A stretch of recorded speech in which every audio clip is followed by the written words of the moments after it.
Retired SP Subhash Babu സാറിലേക്കാണ്. Sir, നമ്മൾ നേരത്തെയും ഈ രാജ്യവിരുദ്ധത അതുപോലെ ഇസ്ലാമിക ഭീകരവാദികളെയൊക്കെ ആനപ്പുറത്തേറ്റി ഇങ്ങനെ ആഘോഷിക്കുന്ന ഒരുപാട് സന്ദർഭങ്ങൾ നമ്മുടെ മുന്നിൽ കണ്ടതാണ്. ഈ തൃത്താല ഫെസ്റ്റിൻ്റെ ഭാഗമായി യഹിയ സിൻവാർ ഉൾപ്പെടെയുള്ള ഈ ആഗോള ഭീകരരുടെ ചിത്രം വെച്ചുകൊണ്ടുള്ള പ്രദർശനങ്ങളൊക്കെ നമ്മൾ കണ്ടതാണ്. ആനപ്പുറത്തൊക്കെ എഴുന്നള്ളിക്കുന്ന ദൃശ്യങ്ങൾ. ഒപ്പം തന്നെ ഹമാസിന്റെ നേതാവ് ഓൺലൈനായി ഒരു പൊതുസമ്മേളനത്തെ അഭിസംബോധന ചെയ്യുന്ന കാഴ്ചകൾ നമ്മൾ കണ്ടതാണ്. അപ്പോൾ കേരളം ഇത്തരത്തിലുള്ള എല്ലാ വിധ്വംസക ശക്തികൾക്കും നിറഞ്ഞാടാൻ കഴിയുന്ന വിധത്തിലുള്ള ഒരു അന്തരീക്ഷം ഇവിടെ ഒരുക്കുകയാണ്. ഒരു വിഭാഗം മതഭീകരത ഉള്ളിൽ ഒളിപ്പിച്ച് നടത്തുന്ന ചിലർ.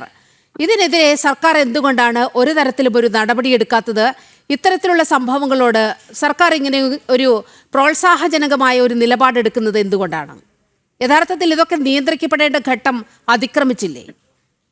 തീർച്ചയായിട്ടും ഒരു രാജ്യത്തിന്റെ നിലനിൽപ്പിനെ തീവ്രവാദം പൂർണ്ണമായിട്ട് ഒഴിവാക്കിയേ പറ്റുള്ളൂ. അല്ലാതെ ഒരു രാജ്യത്തിന്റെ പുരോഗതി ഒരിക്കലും സമാധാനം ഒരിക്കലും ഉണ്ടാക്കാൻ കഴിയില്ല എന്നുള്ളത് എല്ലാവർക്കും ബോധ്യമാണ്. അത് ഇന്ത്യ ഗവൺമെന്റും കേരള ഗവൺമെന്റും ഒക്കെ അറിയുന്നതാണ്.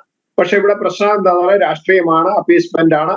അതുപോലെ ഏതെങ്കിലും രീതിയിൽ അവരെ ആശ്വസിപ്പിച്ച് തങ്ങളോടൊപ്പം നിർത്താൻ വേണ്ടിയിട്ടുള്ള എല്ലാ ശ്രമങ്ങളും നടത്തും. അതിന്റെ ഭാഗമാണ് ഈ വർഗീയവൽക്കരണത്തിന്റെ ഒരു ഭാഗം എന്ന് നമ്മൾ സമ്മതിച്ചു കൊടുക്കാതെ പറ്റുള്ളൂ.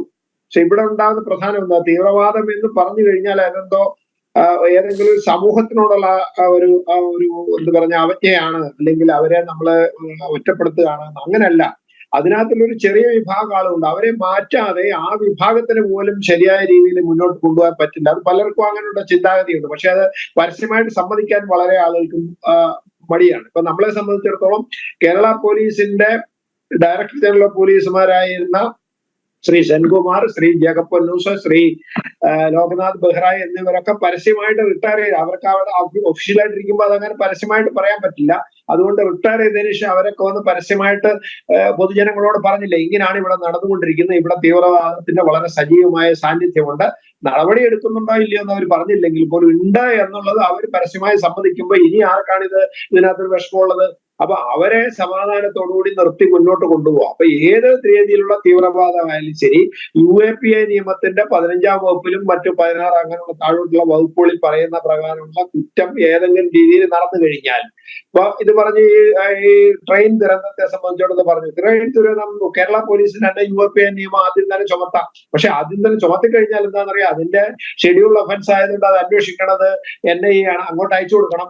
അങ്ങോട്ട് അയക്കാതെ ഇവിടെ വെച്ചിട്ട് എന്തെങ്കിലുമൊക്കെ അഭ്യാസം കളിക്കാൻ സാധിക്കുമെന്നുള്ള പരീക്ഷണമാണ് ഈ UAPA നിയമം വിടാതിരിക്കുന്നത്. UAPA നിയമം എന്ന് പറഞ്ഞാൽ എന്താണ്, ഏതെങ്കിലും ആയുധം കൊണ്ടോ അല്ലെങ്കിൽ ഇതേമാതിരിയുള്ള സ്ഫോടക വസ്തുക്കൾ കൊണ്ടോ കെമിക്കൽ കൊണ്ടോ അങ്ങനെ ഏതെങ്കിലും രീതിയിലുള്ള നാശോന്മുഖമായ പ്രവർത്തനം ചെയ്യാൻ പറ്റുന്ന വസ്തുക്കൾ കൊണ്ട് പൊതുജനത്തിന് ഭീതിജനകമായ ഒരു സാഹചര്യം സൃഷ്ടിക്കുന്ന രീതിയിലുള്ള പ്രവൃത്തി എന്ത് ചെയ്താലും അത് ഒരു ഭീകരവാദത്തിന്റെ ഭാഗമായിട്ട് കണക്കാക്കുകയും ഈ വകുപ്പ് UAPA വകുപ്പ് ആർക്ക് വേണമെങ്കിലും, കേരള പോലീസിന് വേണമെങ്കിലും NIAക്ക് വേണമെങ്കിലും ആർക്ക് വേണമെങ്കിലും അതിനകത്ത് ചുമത്താൻ പറ്റുന്ന ഒരു സാഹചര്യമാണ് നിയമത്തിലുള്ളത്. അല്ലാണ്ട് NIAക്ക് അവിടെ പോയിട്ട് മാത്രമേ NIA എടുക്കുള്ളൂ. പക്ഷെ UAPA എടുത്തു കഴിഞ്ഞാൽ സ്വാഭാവികമായിട്ട് ആ കേസ് ഷെഡ്യൂൾ ഒഫൻസ് ആയതുകൊണ്ട് അങ്ങോട്ട് കൊണ്ടുപോകണം, അവരെ ഏറ്റെടുക്കണം എന്നുള്ളത് കൊണ്ടാണ് ഈ ബുദ്ധിമുട്ട്.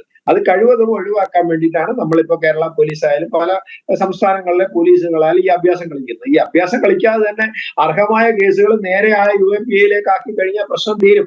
ഇപ്പം ഇതേമാതിരി ഈ തീവ്രവാദി നേതാക്കന്മാര് നമ്മുടെ ഇവിടുത്തെ ഓൺലൈൻ ആയിട്ട് മീറ്റിംഗിൽ ചെയ്യുന്നതിന് ആ സംഘാടകരുടെ പേരിൽ നടപ്പ് എടുക്കാം. അവരെ സംബന്ധിച്ചിടത്തോളം ഈ തീവ്രവാദത്തിനെ പ്രോത്സാഹിപ്പിക്കുന്ന രീതിയിലുള്ള നടപടി സ്വീകരിക്കുന്നു എന്ന് പറയുന്നത് പോലും ഇതിനകത്തില് ഒരു കുറ്റമായിട്ട് നമുക്ക് വ്യാഖ്യാനിക്കാം. അവിടെ നടന്ന കാര്യങ്ങൾ ശരിയായ രീതി വീക്ഷിച്ചതിന് ശേഷം അതിനകത്ത് ഗൗരവകരമായ കുറ്റമുണ്ടെങ്കിൽ അതിനകത്ത് നടപടി സ്വീകരിക്കും. പക്ഷെ സ്വീകരിക്കില്ല. കാരണം എന്താന്ന് വെച്ച് കഴിഞ്ഞാൽ അത് അവരുടെ ഇൻഹൗസ് സമ്മേളനമാണ്. ഇൻഹൗസ് സമ്മേളനത്തിൽ അവർ മാത്രമേ ഉള്ളൂ, വേറെ ആളുകളൊന്നും ഇല്ല എന്നുള്ള രീതി. എന്തായാലും ശരി, തീവ്രവാദമാണ്.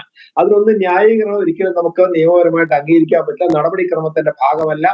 എന്ത് തീവ്രമായാലും ശരി, അതിന് നമ്മൾ അർഹമായ ഇതിനകത്തുള്ള ഡെഫിനിഷൻ പ്രകാരം, നിർവചന പ്രകാരം അത് UAPA കേസിൽ വിടുന്നതാണെങ്കിൽ നിർബന്ധമായിട്ട് UAPA ചുമത്താം.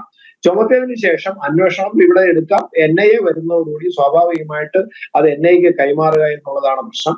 ഈ നമ്മുടെ ട്രെയിൻ ദുരന്തത്തിലും ഉണ്ടായിരുന്ന പ്രശ്നം എന്താന്ന് പറഞ്ഞു കഴിഞ്ഞാൽ UAPA ചുമത്താൻ സാധിക്കാത്തതുകൊണ്ടല്ല, സാധിക്കുമായിരുന്നു. പക്ഷെ ചുമത്തി കഴിഞ്ഞു കഴിഞ്ഞാൽ കൈവിട്ടു പോവല്ലോ, ആരെങ്കിലും ഏതെങ്കിലും രീതിയിൽ സഹായിക്കണമെന്ന് ഗൂഢോദ്ദേശം ഉണ്ടെങ്കിൽ അത് നടക്കില്ലല്ലോ എന്ന് വരികയും അതിന്റെ ഭാഗമായിട്ട് ഒരു IG അതിനകത്ത് ഇടപെട്ട് ഇത് തീവ്രവാദമാണ്, ഈ വ്യക്തി തീവ്രവാദിയാണ് എന്നുള്ളതിന്റെ ഒരു ഏകദേശ തെളിവുകൾ പുറത്തേക്ക് കൊണ്ടുവരാൻ സാധിച്ച ഒരു സാഹചര്യത്തിലാണ് അദ്ദേഹത്തിനെ ഉപദ്രവിക്കാൻ വേണ്ടി തീരുമാനിച്ചത്.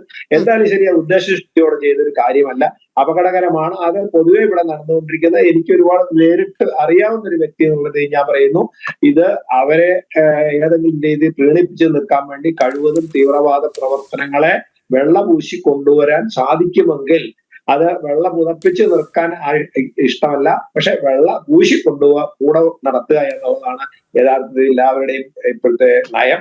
ആ നയത്തിന് വലിയ മാറ്റമൊന്നും ഉണ്ടായിട്ടില്ല. അപകടം വരുന്ന അവസരത്തിൽ നിലവിളിച്ച് അതിന്റെ പിന്നാലെ അങ്ങനെയാണ് ഇങ്ങനെയാണെന്ന് ന്യായീകരിക്കും എല്ലാവരും എന്നല്ലാണ്ട് അത് ഒരിക്കലും നമുക്ക് സ്വീകാര്യമായ നിയമത്തിന്റെ മുമ്പിൽ ശരിയായ ന്യായീകരണമല്ല എന്നുള്ളതാണ് എന്റെ അഭിപ്രായം.